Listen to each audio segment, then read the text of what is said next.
नमः कमलनाभाय नमस्ते जलसायिने नमस्ते केशवानंत वासुदेव नमोस्तुते शंकरं शंकराचार्यं केशवं बादरायणं सूत्रभाष्य कृतौ वन्दे भगवन्तौ पुनः पुनः ईश्वरो गुरुरात्मेति मूर्तिभेदविभागिनि व्योमवद्व्याप्तदेहाय दक्षिणामूर्तये नमः। ॐ शान्ति शान्ति शान्तिः।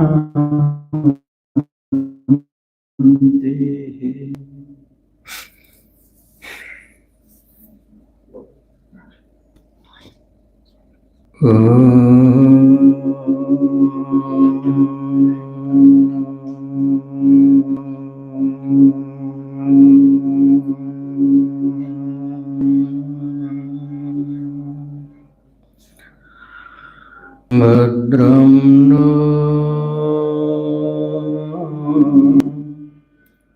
अपि वातयमनो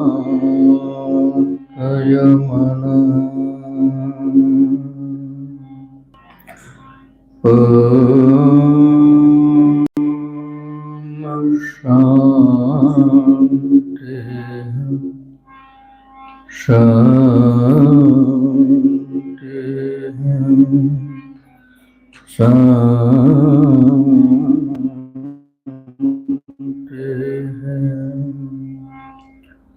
सदा शिवसमारम्भाम् शङ्कराचार्यमध्यमाम् अस्मदाचार्यपर्यन्ताम् वन्दे गुरुपरम्पराम् वन्दे गुरुपरम्पराम्। ॐ शान्ति शान्ति शान्तिः।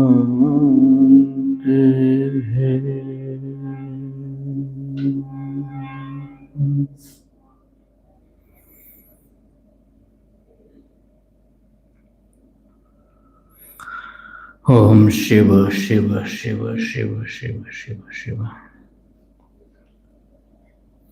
ईश्वर के असीम अनुग्रह से भगवती भागीरथी गंगा माँ के पावन तट के सन्निकट परमार्थ साधक संघ के पवित्र आश्रम प्रांगण में ये फैन चला देना बाबा, हवा लगेगा। भगवान विष्णु प्रिय शंकर की पवित्र सन्निधि में श्रद्धेय ब्रह्मलीन बाबा के निर्वाण दिवस के उपलक्ष्य में आयोजित इस साधना शिविर के चतुर्थ दिवस के सायंकालीन सत्र में हम लोग उपस्थित हैं। ये मत चलाओ बाबू, वो वाला चलाओ।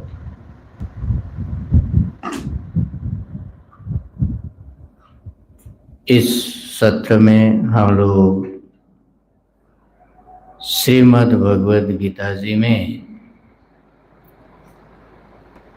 अर्जुन के जो जीवन संबंधी प्रश्न हैं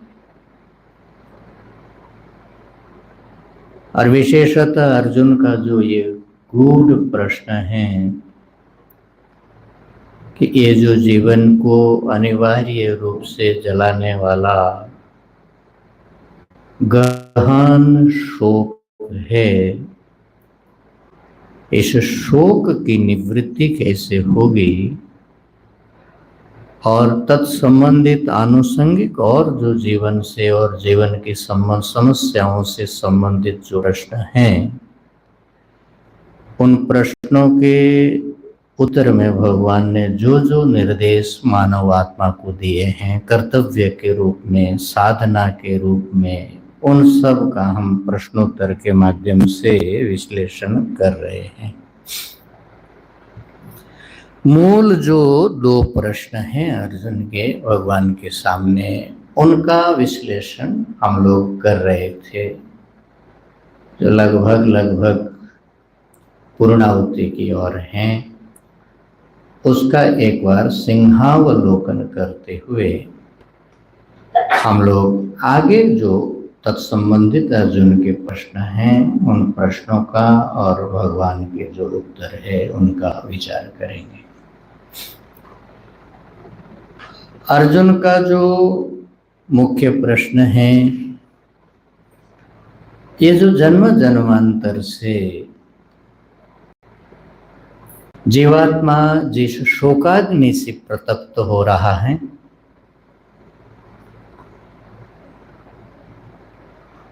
और जब व्यक्ति को ये सीमा समझ में आती है कि संसार की कोई वस्तु इस शोकाग्नि को शांत नहीं कर सकती, जैसा कि अर्जुन को समझ में आया।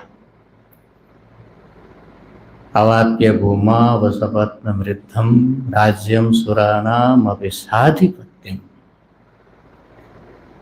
इतना भी यदि मिल जाए, ये निष्कंटक संपूर्ण पृथ्वी का राज मिल जाए,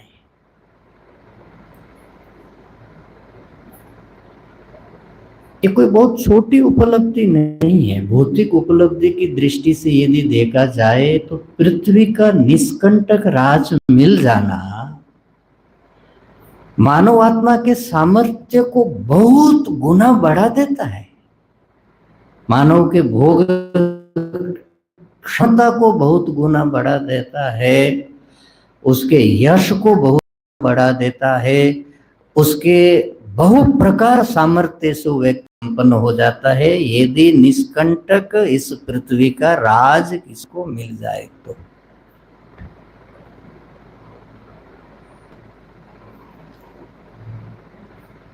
और यदि थोड़ा और ऊपर चला जाए, स्वर्ग का भी यदि राज मिल जाए, तब तो व्यक्ति की जो सामर्थ्य है वो लगभग असीम हो जाता है। क्या अर्जुन की अनुभूति हकीकत में ठीक है कि इतना सामर्थ्य से संपन्न होने पर भी शोकाग्नि शांत नहीं होती है? ये जो अर्जुन के प्रश्न की जो गहराई है, अर्जुन के समझ की जो डेप्थ है,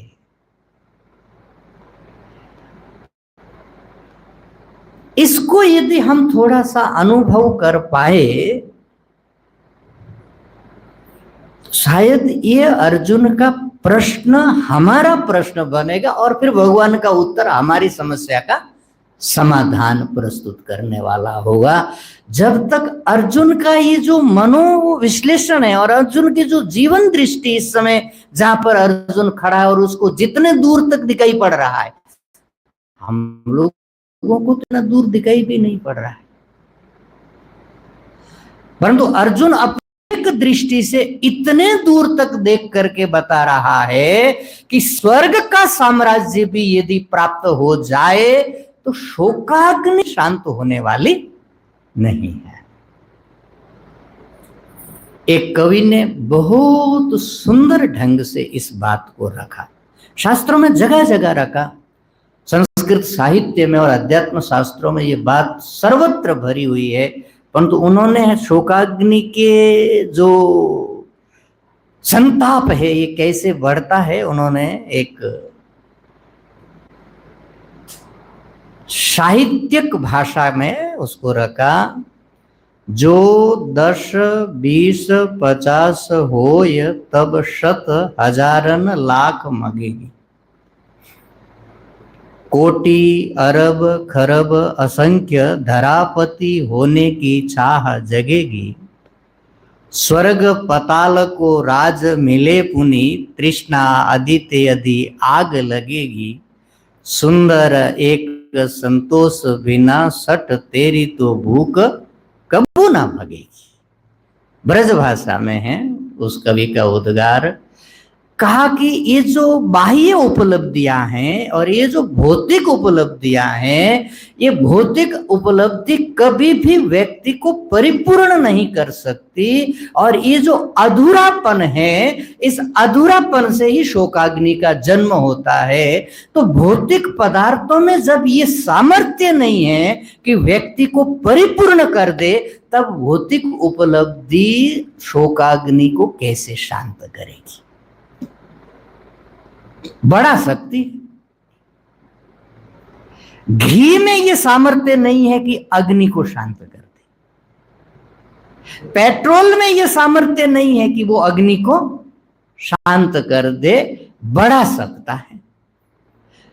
ये समस्या मानव आत्मा के साथ, ये द्वंद्व मानव आत्मा के साथ निरंतर जीता है। वो अपनी शोकाग्नि से प्रतप्त है, पीड़ित है, शोकाग्नि को शांत करना चाहता है। निरंतर मानव आत्मा का ये प्रयास है कि इस शोक के संताप से जिस प्रकार से ये जल रहा है, उसकी ये शोकाग्नि शांत हो, परंतु प्रयास किधर कर रहा है?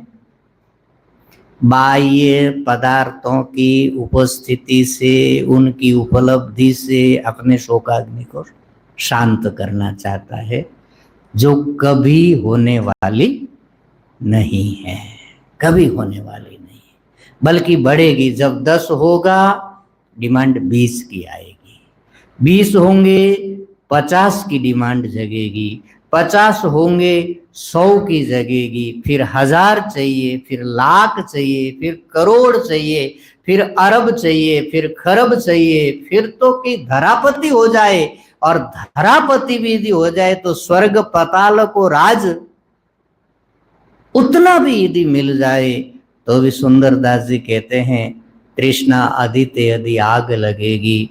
तृष्णा की सीमा नहीं है, तृष्णा तो और आगे बढ़ेगी और डिमांड बढ़ेगी। सुंदर एक संतोष बिना सट तेरी तो भूख कबू ना भगेगी। बिना संतोष के ये आग बुझने वाली नहीं है, इसलिए शोक का विनाश होने वाला नहीं है। इसलिए भगवान उस रास्ते पर चले ही नहीं। भगवान के अर्जुन के सामने ऐसा कोई प्रस्ताव नहीं रखा कि भौतिक किसी भी उपलब्धि के द्वारा इस अग्नि को शांत किया जाए, शोकाग्नि को शांत किया जाए। भगवान ने टू द पॉइंट आत्म तत्व को पकड़ा और आत्म तत्व के भीतर अर्जुन का प्रवेश कराया। शोकाग्नि को शांत करने का एकमात्र साधन है सच्चित आनंद स्वरूप परिपूर्ण परमात्मा सत्ता को अपने आत्म सत्ता के रूप में आविष्कार करना। इसलिए आत्मा के स्वरूप के बारे में भगवान ने विस्तार से बोला, और उसके साधना के रूप में और स्वधर्म का पालन करना, किसी भी कीमत पर स्वधर्म का पालन करना, ये 4 चीजें पालन भी किस प्रकार से करना चाहिए, उसके लिए भगवान ने कर्म किस प्रकार की सावधानियों को जीवन में अपनाना चाहिए। इसलिए कहा योगस्थ कुरु कर्माणि संगम त्यक्त्वा धनंजय सिद्ध्य सिद्ध्यो समो भूत्वा समत्वम योग उच्यते। यहां तक हमारा विचार पहुंचा था।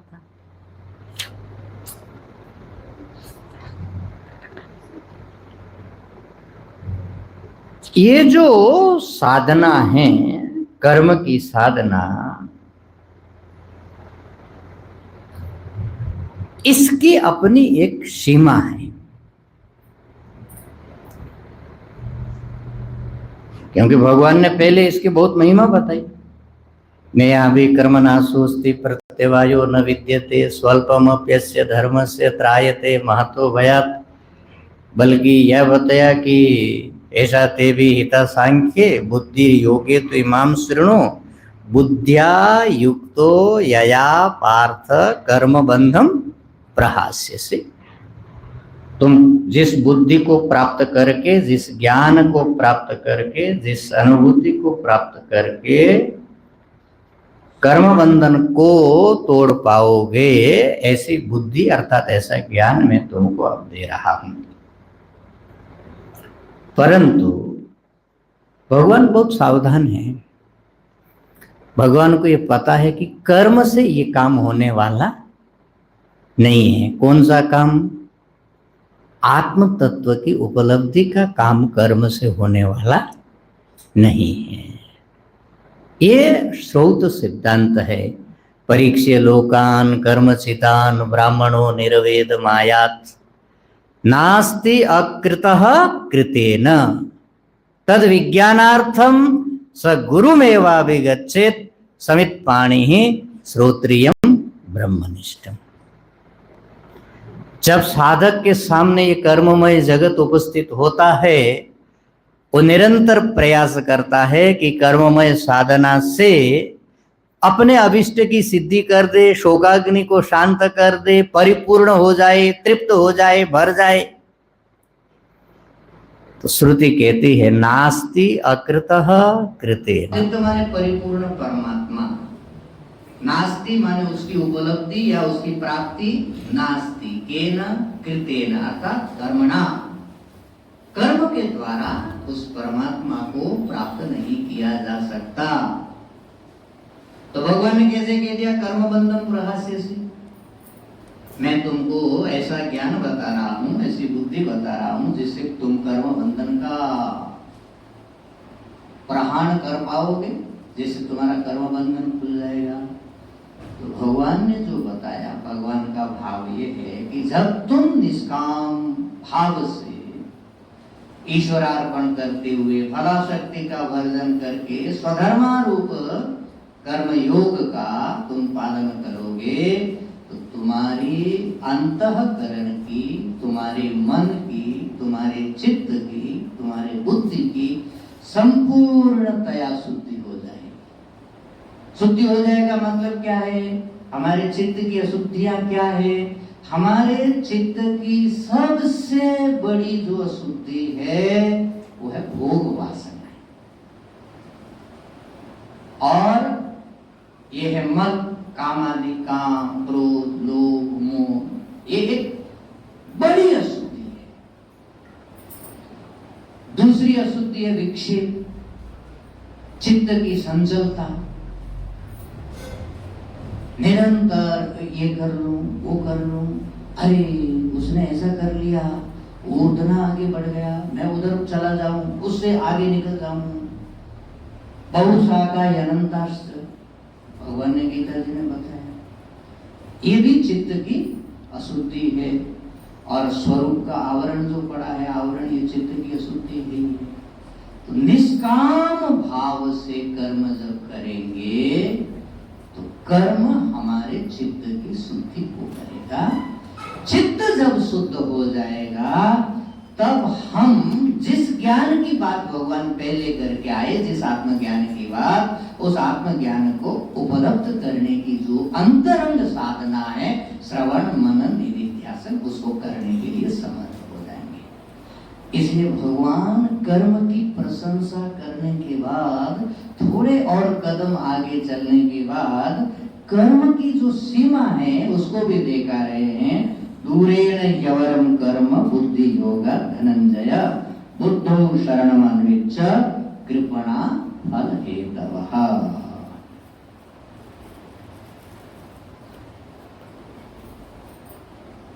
ये जो सकाम कर्म है, जो केवल वासनाओं की पूर्ति के लिए किए जाते हैं, वो अत्यंत निकृष्ट कर्म है, क्योंकि बंधन का कारण बनते हैं, बंधन में डालते हैं। चित्त को शुद्ध नहीं करते हैं। तो ऐसे कर्मों को तो करने का कोई मतलब ही नहीं है। तो कैसे कर्मों को करना है? तो कल शाम को जब हम लोग चर्चा कर रहे थे, देवी माँ का जो प्रश्न था और व्यवहार के जो दो भाग गुरुदेव ने बताए, दोनों ही कर्तव्य के भीतर ही पड़ते हैं, कर्तव्य के रूप में ही उपस्थित थे आपके सामने, साधक के सामने या हमारे सामने, और उसका एक ऐसा रूप है जो निरंतर उलझाता जाता है। आपको एक पैस से दूसरे पैस में, दूसरे पैस से तीसरे पैस में, तीसरे पैस से चौथे पैस में फंसाता जाता है। और उसका ही एक रूप है जो आपको और ऊर्ध्व और ऊर्ध्व और ऊर्ध्व और शुद्धि की और उस सात्विकता की और प्रकाश की और परमात्मा की ओर ले जाता है। वो भी कर्तव्य के भीतर ही पड़ता है। कर्तव्य ही दो रूप में आकर के खड़ा हो जाता है। जो फलार्थी ना कर्तव्य है उसको भगवान बता रहे दूरेण ही अवर, वो अत्यंत निकृष्ट है। किससे? बुद्धि योगात्। बुद्धि योग से, बुद्धि योग की अपेक्षा, यहां पर क्या बुद्धि योग है?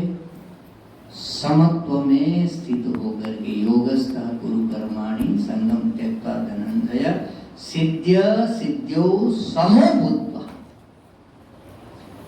समत्व में स्थित होकर के कर्म का संपादन करने वाला रूप जो ये बुद्धि योग है, इसकी अपेक्षा ये जो विषमता में स्थित रह करके करने वाला जो कर्म योग है, कर्म है, वो तो असल में योग है ही नहीं, वो अत्यंत निकृष्ट है। भगवान बता रहे आत्मकामी साधक को उसका अनुष्ठान करने की आवश्यकता नहीं है, और उससे व्यक्ति कभी भी संतुष्ट, तृप्त या परिपूर्ण नहीं हो सकता, क्योंकि भगवान ने बताया कृपणा फल हेतु। जो फल के हेतु हैं, फलार्थी हैं, फलाकांक्षा की सिद्धि मात्र के लिए कर्म जो करते हैं वो कृपण हैं। कृपण है माने अत्यंत दीन हृदय वाले, बड़े दुखी रहने वाले हैं। हर क्षण हर पल उनको रोते ही रहना पड़ेगा। इसलिए क्या करना? बुद्धौ शरणम अन्विच्छ। यदि कर्म करना ही है तो बुद्धि की शरण में जाना पड़ेगा आपको। और ये कौन सी बुद्धि है जिसकी शरण लेना है? तो ये सांख्य योग वाली बुद्धि है, ज्ञान वाली बुद्धि है, जो चित्त को शुद्ध करके श्रवण मनन निधिध्यासन के माध्यम से साधक को आत्मसत्ता की ओर ले जाती है। इस प्रकार से साधक यदि कर्मों का अनुष्ठान आरंभ करे, स्वधर्म का पालन करना शुरू करे, और वो जो है निरंतरता के साथ यदि आगे बढ़ता रहे, तो साधक के चित्त में एक स्थिरता आती है, एक निश्चलता आती है, एक शांति आती है। और ये जो शांति है कर्म के काल में, कर्म संपादन करते हुए बिना अशांत हुए, बिना उद्विग्न हुए, बिना पीड़ित हुए यदि कोई कर्म संपादन कर पा रहा है तो वो कर्म अवश्य ही कर्म योग बनेगा, और वो कर्म अवश्य ही ईश्वर की आराधना बनेगा। जो कर्म यदि कर्ता को ही उद्विग्न कर देता है, कर्ता को ही पीड़ित कर देता है, कर्ता की ही आंखों में आंसू ले आता है, वो कर्म भगवान को कैसे प्रिय, भगवान की कैसे पूजा बनेगा, भगवान उस कर्म का कैसे आस्वादन करेंगे। इसलिए कर्म करते समय भगवान ये सजगता सिखाना चाह रहे हैं। इतनी शांति और इतनी निश्चलता और इतना समाहित चित्त से वो कर्म संपादन होना चाहिए कि उस कर्म की निष्पत्ति को देख करके परमात्मा को प्रसन्नता होगी। कर्म कर रहा है परंतु कितने राग और द्वेष से शून्य होकर के आकांक्षा को छोड़ करके कर्म का संपादन कर रहा है। और जब कर्मजन्य फल का व्यक्ति त्याग कर देता है, ये भगवान का यहाँ पर ही पूरे द्वितीय अध्याय वाले प्रकरण में मुख्य फोकस इस तरफ ही है कि साधक कैसे कर्म फल का त्याग करके कर्म संपादन करने की योग्यता से संपन्न हो जाता है। और यदि ऐसा कर पाए साधक तो उस परमात्मा तक ले जाने वाला वो कर्म बन जाएगा। भले परंपरा से ही सीढ़ी बने, अंतःकरण शुद्ध करा करके फिर परमात्मा की साधना में लगा दे, परंतु भगवान बताते हैं जन्म बंध विनिर्मुक्ता पदम वचन देना।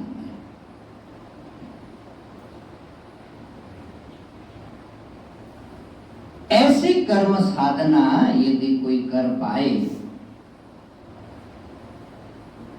तो उसका अंतःकरण अत्यंत शांत और समाहित हो जाएगा और उसकी प्रज्ञा स्थिर हो जाएगी, शांत हो जाएगी। क्यों? क्योंकि ये जो रजोगुण है, ये तमोगुण है, काम क्रोध आदि है, एक कीचड़ है हमारी बुद्धि का, हमारे जीवन का कीचड़ है। इसको जब हम पवित्र कर्मों के द्वारा जब धो देंगे, कर्म योग के द्वारा जब ये पूरा का पूरा धुल जाएगा,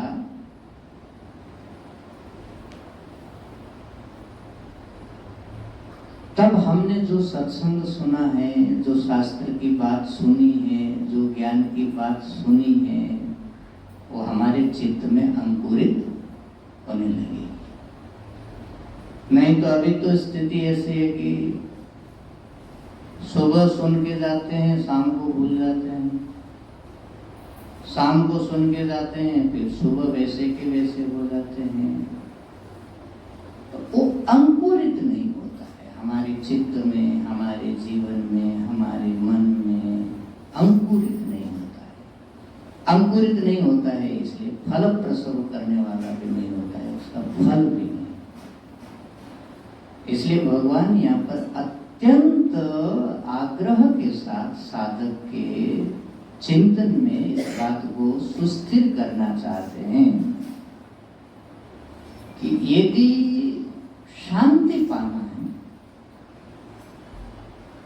अपने आप को यदि सुखी करना है और शोकाग्नि को यदि शांत करना है, तब फलाशक्ति का वर्जन करके कर्म संपादन करने की कला सीखना पड़ेगा। ये इस पूरे बाकी प्रकरण में बताए हुए जो श्लोक है उनका सार है और उनके ऊपर ही भगवान का ये जोर रहा।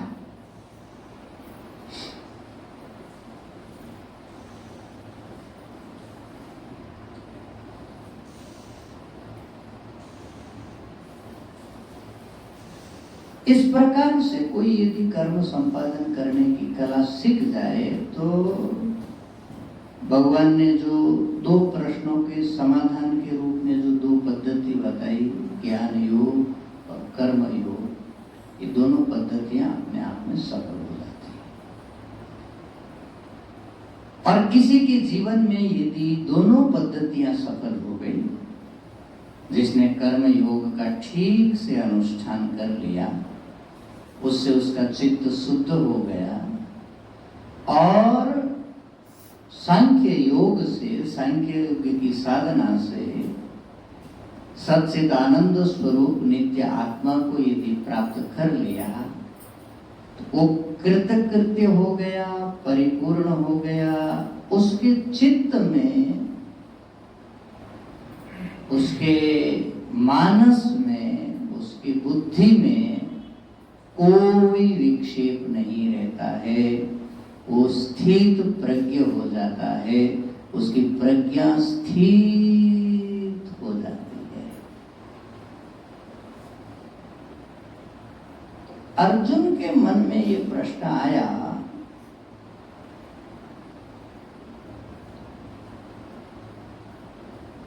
कि ये जो शोकाग्नि से पूरा संसार जल रहा है,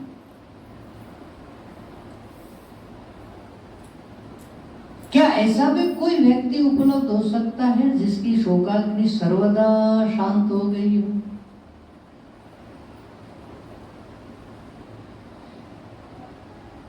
क्या ऐसा भी व्यक्तित्व उपलब्ध हो सकता है जिसके भीतर कोई संताप नहीं, कोई पीड़ा नहीं, कोई संकल्प विकल्प नहीं, कोई दुख नहीं?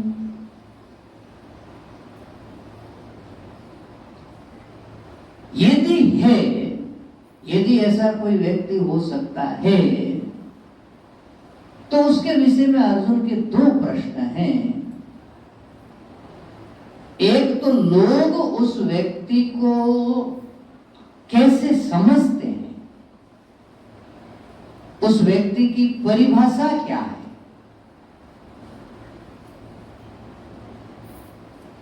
और दूसरा अर्जुन का प्रश्न है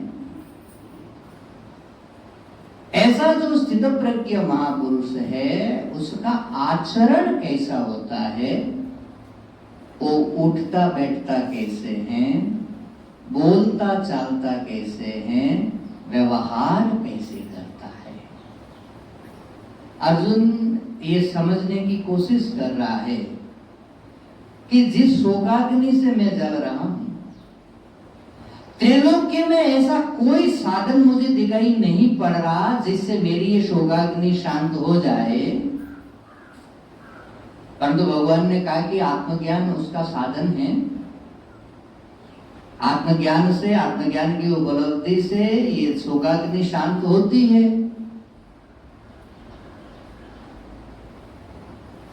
तब अर्जुन के मन में ये प्रश्न आया कि ऐसा यदि कोई व्यक्ति है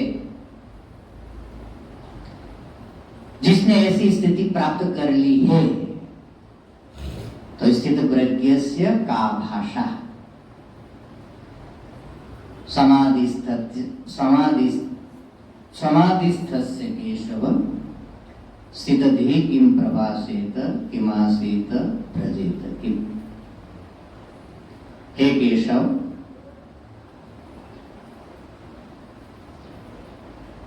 अर्जुन को इतना भी समझ में आ रहा है कि ऐसा कोई यदि महापुरुष होगा तो समाधि स्थित ही होगा, समाधि सिद्धि ही होगी उसकी। क्योंकि भगवान ने ये बताया कि चित्त में जब तक दोष रहते हैं तब तक उसकी बुद्धि विचलित होती रहती है। जब चित्त अत्यंत शुद्ध हो गया, सारे दोष, सारे मल जिनके परिमार्जित हो गए, तो समाधि में स्थित ऐसे महापुरुष की भाषा क्या है? समाधिस्थस्य स्थितप्रज्ञस्य का भाषा समाधिस्थस्य केशव स्थितधि किम प्रभासेत किमासीत प्रजेत किम।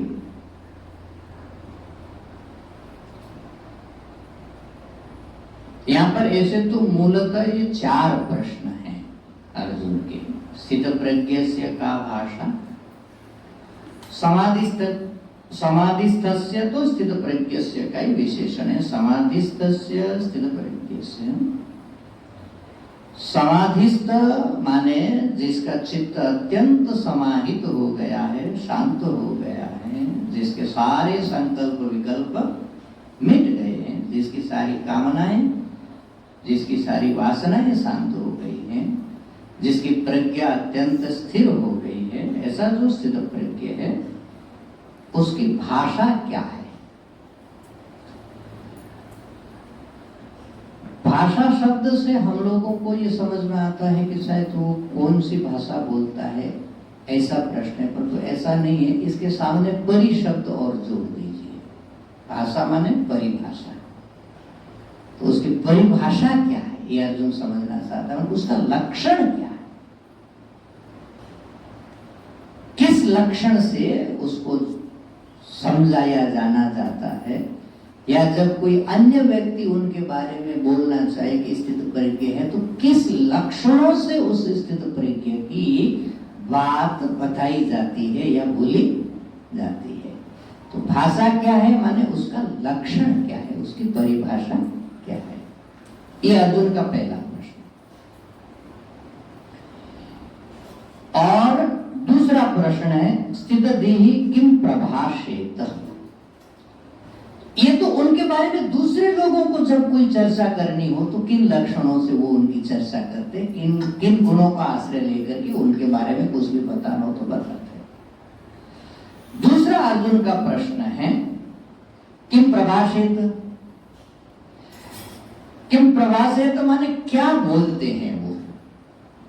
तो किम प्रभाषेत, किमासीत, किम ब्रजेत, इनका जो सामान्य शब्द अर्थ है वो बोलते कैसे हैं, वो बैठते कैसे हैं और वो चलते कैसे हैं।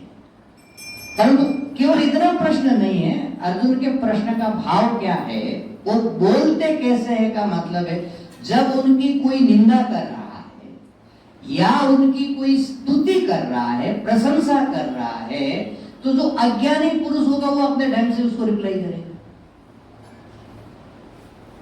क्योंकि निंदा से और स्तुति से अज्ञानी का तो बहुत कुछ आता और जाता है, घटता और बढ़ता है। परंतु कोई स्थित प्रज्ञ यदि महापुरुष है, उनकी कोई यदि प्रशंसा कर रहा है तो उनका रिएक्शन कैसा होता है, कोई उनकी यदि निंदा कर रहा है तो उनका रिएक्शन कैसा होता है, ये अर्जुन पूछना चाह रहा है।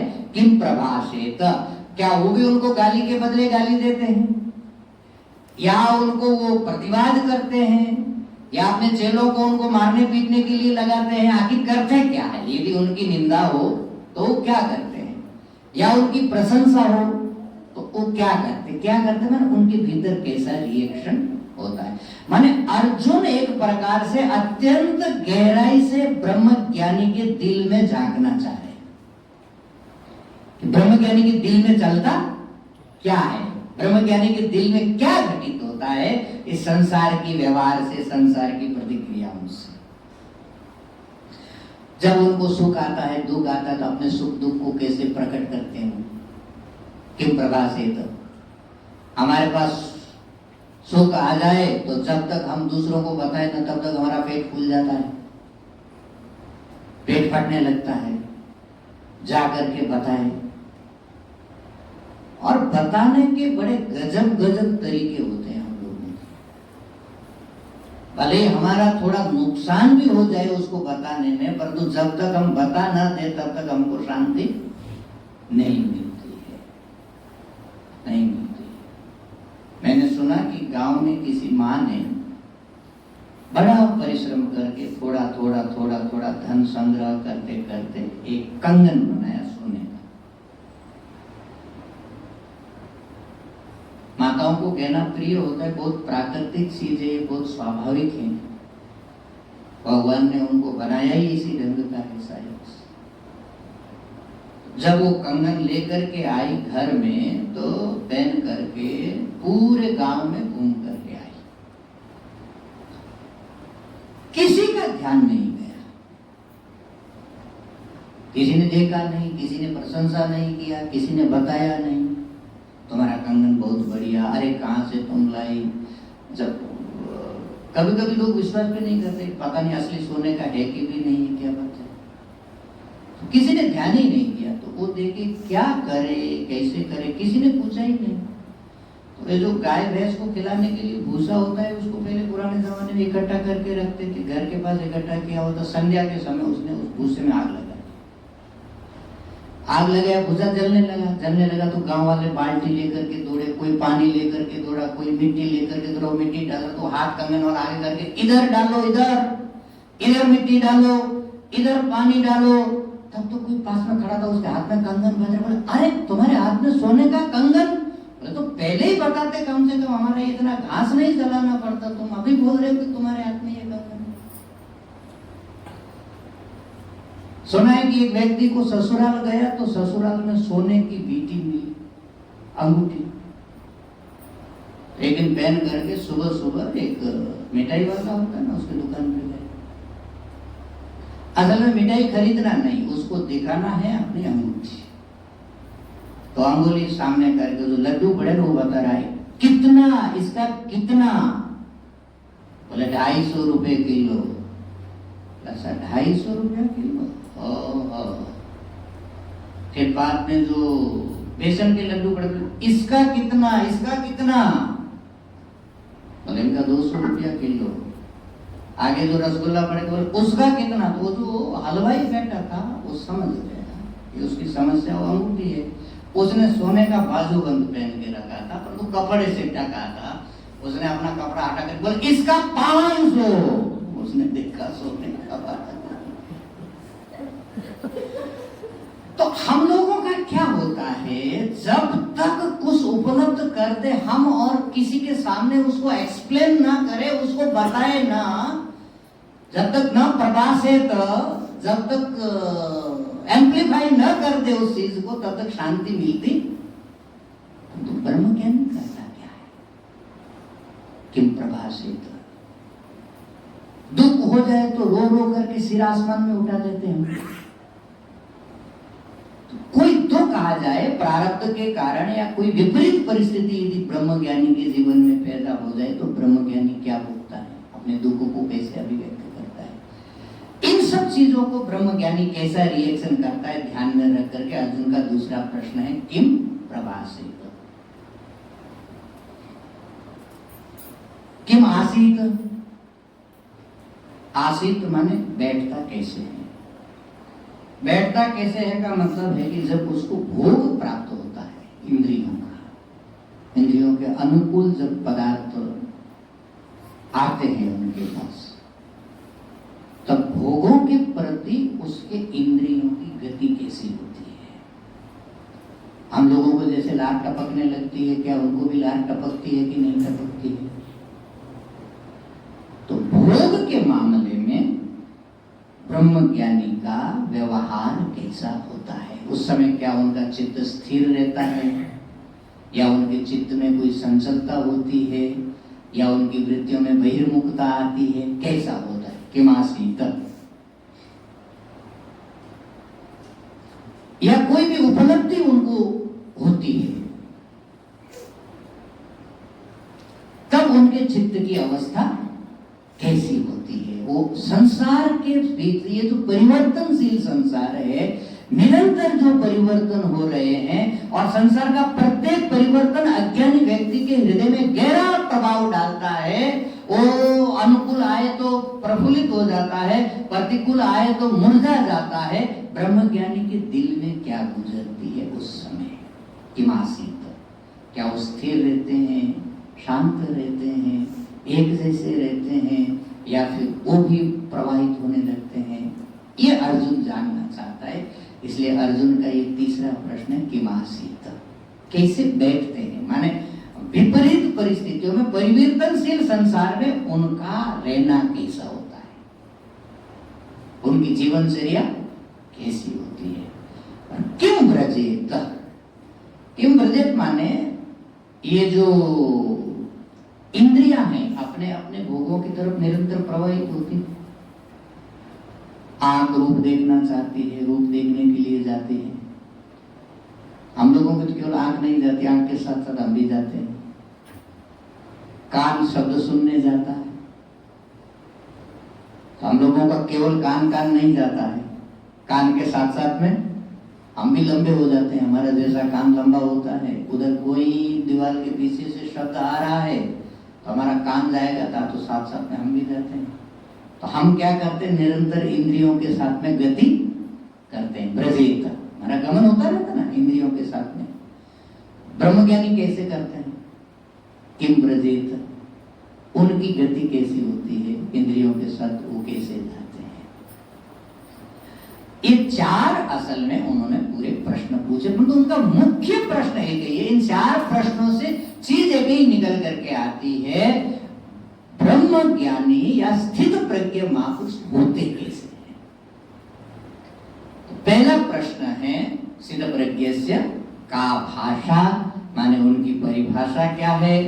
दूसरा प्रश्न है स्थिति किम प्रभाषित, स्थित प्रज्ञ महापुरुष बोलते कैसे हैं, उनके रिएक्शन कैसे होते हैं। तीसरा प्रश्न है स्थिति किम आसीत, किस प्रकार से वो इस परिवर्तनशील संसार में रहते हैं। और किम व्रजेत, इंद्रियों की व्यापार के समय में उनकी मनस्थिति क्या होती है, वो उनकी गति गमनागमन कैसा होता है। ये 4 प्रश्न हैं और इन 4 प्रश्नों का उत्तर भगवान ने लगभग आगे वाला जो प्रकरण प्रारंभ हो रहा है श्लोक नंबर 55 से लेकर के 72 नंबर श्लोक तक, माने इस अध्याय के समाप्ति पर्यंत इस 4 प्रश्नों का उत्तर दिया और इस तत्प्रज्ञ महापुरुष के बारे में जो भगवान का अभिमत है और जो स्थित प्रज्ञ महापुरुष की स्थिति होती है उसके बारे में भगवान ने विस्तार से अर्जुन को उत्तर देके समझाया। तीसरे अध्याय के आरंभ में फिर अर्जुन का दूसरा प्रश्न उपस्थित हो जाता है, इसलिए तीसरे अध्याय शुरू होने से पहले भगवान इस प्रकरण को पूरा कर देते हैं। स्थित प्रज्ञ की परिभाषा क्या है, ये जो अर्जुन का प्रथम प्रश्न है, ऐसा माने लगभग स्थित प्रज्ञ के बारे में सारे श्लोक बताए गए हैं, परंतु मधुसूदन सरस्वती जी ने इनके ऊपर थोड़ा सा और विश्लेषण करते हुए ऐसा विभाग किया कि जो 4 प्रश्न हैं क्रमशः भगवान चारों प्रश्नों का उत्तर देते जा रहे हैं। पहले प्रश्न का उत्तर भगवान ने 1 श्लोक में दे दिया, प्रजाति यदा कामान सर्वान् पार्थ मनोगतान् आत्मनिवात्मन तुष्टः स्थित प्रज्ञ तदस्यति। दूसरे प्रश्न का जो दूसरा प्रश्न था किम प्रभासेत, स्थित प्रज्ञ बोलते कैसे हैं, उस प्रश्न का उत्तर भगवान ने 2 श्लोकों में दिया आगे वाले में। दुखेषु अनुद्विग्न मना सुखेषु विगतस्प्रिय वीतराग भय क्रोधस्तत धीर मुनिरुच्यते यः सर्वत्र नविस्नेहः तत्तत् प्राप्य शुभाशुभं नाभिनन्दति न द्वेष्टि तस्य प्रज्ञा प्रतिष्ठिता।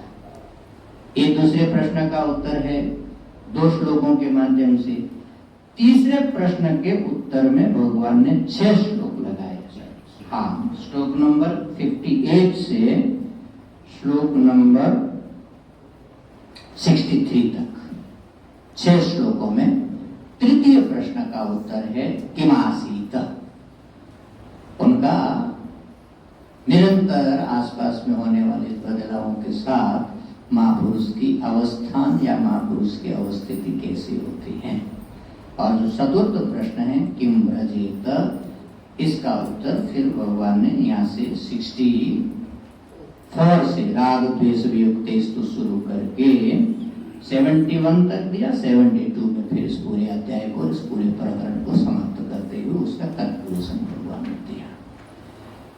पूरी श्लोक कितने हो गए इस प्रकरण में? 2 और 6 8 और शायद ये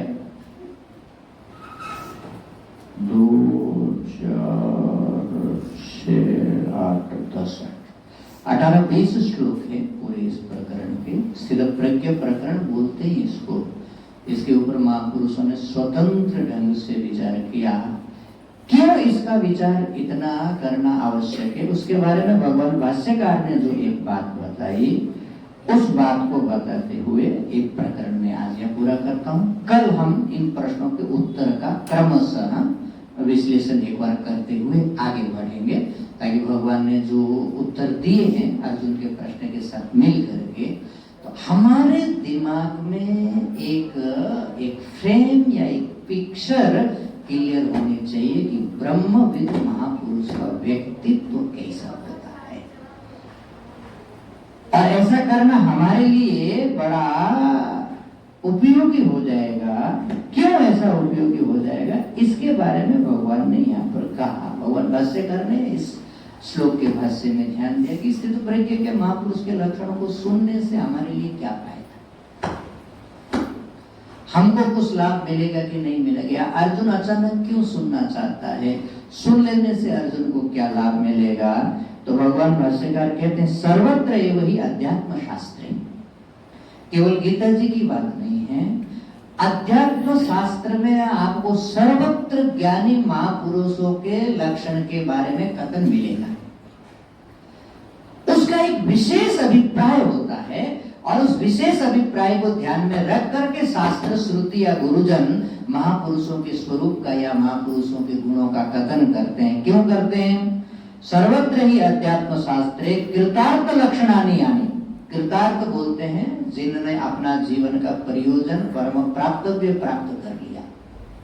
जो ब्रह्म ज्ञानी महापुरुष हैं, जो स्थित प्रज्ञ महापुरुष है, उनके जितने लक्षण हैं, यानी लक्षणानि, उनके जो गुण हैं, उनके जो लक्षण हैं, तानि एव साधनानि उपदिश्यन्ते। तो उनके जो लक्षण हैं वो तो उनमें स्वभाव सिद्ध है, उनको तो प्राप्त हो गए हैं, उनको तो सिद्धि प्राप्त हो गई है। परंतु अज्ञानियों के लिए या साधकों के लिए वही साधना है। क्यों? क्योंकि भगवान भाष्यकार ने कहा कि यत्न साध्यत्व, जैसे गुण महापुरुष के भीतर दिखाई पड़ते हैं, ऐसे गुण जब हमारे भीतर भी प्रकट हो जाएंगे, या हम उन गुणों को जब प्राप्त कर देंगे, तो उनको उस ज्ञान से जो उपलब्धि हुई है वो उपलब्धि हमको भी हो जाएगी। तो हमको क्या करना पड़ेगा? प्रयत्न के द्वारा उन गुणों को उपार्जन करना पड़ेगा। तो वो हमारे लिए क्या हो गई? साधना हो गई। तो ये जो स्थित प्रज्ञ महापुरुष के जो लक्षण बताए जा रहे हैं, ये स्थित प्रज्ञ महापुरुष को करना नहीं है, उनमें तो ये क्या है? स्वरूप से ही सिद्ध है। इनकी सिद्धि उनमें हो जाने के कारण ही वो स्थित प्रज्ञ महापुरुष हुए हैं। उनके लिए बताने का कोई प्रयोजन नहीं है। प्रयोजन है हमारे लिए वो गुण यदि हमारे भीतर आ जाए या हम उन गुणों को अर्जन कर ले, तो हम भी स्थित प्रज्ञ बन सकते हैं। क्योंकि जो यत्न साध्य साधन होते हैं, उसको साधक जब यत्न के द्वारा प्राप्त कर लेता है, तो प्राप्त करके साधक भी कृतार्थ हो जाता है। यहाँ पर स्थित प्रज्ञ के जितने गुण बताए या जितने लक्षण बताए, उसका एक सार संक्षिप्त हम साधकों के लिए समझना इसलिए जरूरी है क्योंकि वो हमारे लिए पाथेय बन जाएगा और हमारे लिए साधना बन जाएगी। उन सार संक्षिप्त रूप इन लक्षणों को, इन गुणों का हम लोग कल विचार करेंगे, ताकि स्थित प्रज्ञ के दिल में क्या चलता है इसकी थोड़ी सी दृष्टि हम लोगों को उपलब्ध हो और हमारे भीतर भी ये जिज्ञासा प्रकट हो कि हम भी ऐसे गुणों का उपार्जन करके स्थित प्रज्ञता की अवस्था को प्राप्त कर जाए। आज मैं मेरी वाणी को यहीं विराम देता हूँ। अब श्रद्धेय और स्वामी जी के श्रीमुख से भज गोविंदम का जो एक रसमय व्याख्यान है उसको श्रवण करेंगे। हरि ओम तत्सत, हरि ओम तत्सत, हरि ओम तत्सत।